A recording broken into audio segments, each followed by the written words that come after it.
Smarty pants and stiff upper lips. This is internet personality Vangelus, and upon realizing I had reviewed all the blue deluxes of Titan's Return in a row, well, I had to complete the pattern. This is Highbrow and his Titan master pal, Zort. Sorry, Gort. I don't even know how an X replaces a G.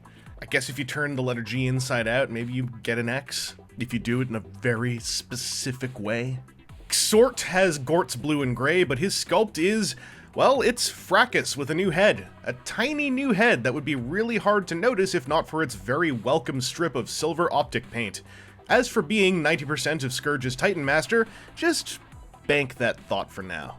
Zort also has painfully floppy shoulder joints, making his head mode rather embarrassing if you don't add some floor polish to tighten things up. Either way, he forms a very boxy highbrow head, greatly resembling his appearance in The Rebirth rather than the G1 toy. I don't mind. The goggles give him a touch of expressionistic panache.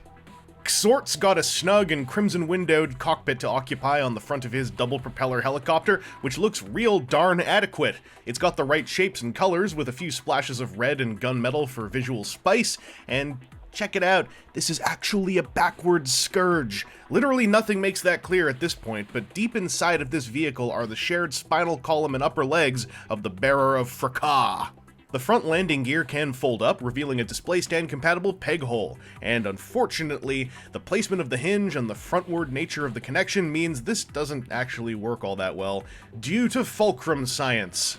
There's also an undocumented opening hatch down there if you want to play pretend like Highbrow is dumping stuff onto stuff. The propellers spin, and sometimes even can synchronize their tilts to spin in unison, albeit briefly. The guns are currently using a specially keyed set of tabs and hexagonal holes to serve as side landing gear, but I'll remove them to show you that those holes also work as 5mm ports.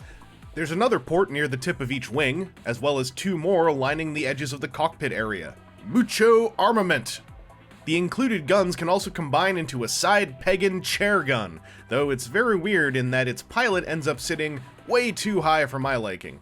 This is the point where you'll see the biggest resemblance to Scourge, as the legs transform almost identically to the sweepin' spaceboat, except that there's no waist swivel, despite the mushroom peg connection still being present and mostly blocked and unusable. Also, there aren't any calf flaps to fold up. In fact, there's very little transformation left to do altogether. Highbrow is extremely simple, to the point of making me wish he had an extra couple of steps to fold up and stow away those propeller blades. Unfortunately, Highbrow's Titan Master neck connector is possibly the worst one in the entire line, aside from the way it makes his head sit a little too high. Clipping his noggin on normally results in a wobbly-bobbly mess. Rotating Zort's head 180 degrees results in a zero-friction fit that falls out very easily. No, the best results I've had comes from rotating Zort's head 90 degrees, leaving it facing sideways. This still feels bad, but gives me the best balance of solidity and anti-wobble. Truth be told, even with his out-jutting shoulder wings and completely unhidden propellers, I am a fan of Highbrow's robot mode. He's clearly the G1 character, his color layout is strong and on topic, and he looks fairly vibrant despite mostly using base plastic colors rather than paint. And yes, the angled chest box is weird. You can leave it flat, but I kinda like it. It's a ridiculously specific reference to a piece of sculpting on the G1 toy, and just give me this, alright?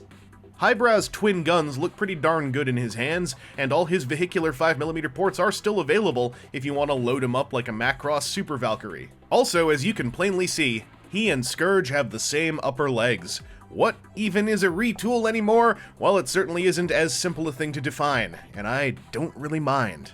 While Highbrow is a whole lot of Scourge, there's also a whole lot of new, so let's just run through this. His Titan's Master's balls joints lets him look left and right. Due to the lack of any kind of neck coverage, you can get a lot of ball socket angulation out of that joint. The thing is, it can also come out super easy. I need to look into doing some fixes on that. He's got ball socket shoulders, and these friggin' propellers, man, they bump into everything and look awkward, but the shoulders can go forwards and backwards on those ball socket joints.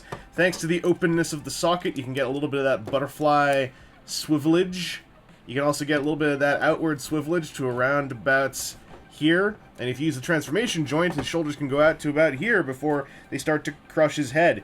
They can't do a full-on T-pose, tree pose, though. That's unfortunate, but I find doesn't get in the way as much as I thought it would. His elbows are on a simple hinge, which goes about 90 degrees. There is also a dedicated bicep swivel. There's no wrist joint.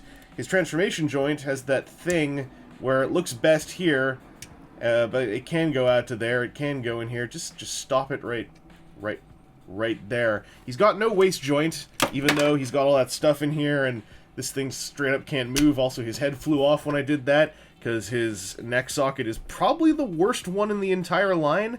And from the hips down, well, actually just at the hips, he's very much Scourge. 4 clicks outwards for the full Van Damme. He can kick forwards, he can kick backwards. He's got a knee joint with a thigh swivel. The knee joint has enough clearance inside to allow for a tight curve and curl. He's got twiddleable heels, and that's about it. Twiddleable heels is more helpful than you might think, because if you get him in a pose where, you know, he's got one leg up, you can secretly twiddle the heel down to kind of tripod him on a heel, toe, and foot. And, you know, that's kind of cool. Highbrow's not terrible to pose. He's just sorely missing that waist joint. Somehow it hurts even more on the retool, and his head, that neck connection just sucks, so get ready for his head to fly out every now and then. Listen, I have a soft spot for Highbrow, so at the end of the day, I kinda like this figure. Even though it fails ridiculously at the line-wide gimmick, which hurts 3 times as much to see on a character who's actually a headmaster. Even though the transformation is simplified to a fault, resulting in lots of nonsense hanging all higgledy-piggledy off his shoulders. Even though his Titan Master is barely a Gort, whether or not he's named Zort. This isn't a toy to hunt down for its virtues. It is carried almost entirely by its identity, and yet, because of the pleasing shapes of both of his modes, I still find him satisfying enough as one of the 7 headmasters I really wanted out of Titan's Return. And maybe it helps that the moment Wave 2 came out in Canada, they were also on sale for $10 Canadian a piece over at Toys R Us. Anyway, this has been Internet Personality Vangelus, and there is a decent mod out there to allow Highbrow's propellers to fold up. I just need a soldering iron. Maybe I should find one. Maybe I should try it sometime. I probably shouldn't try to film using a soldering iron. That seems like a recipe for accidental arson.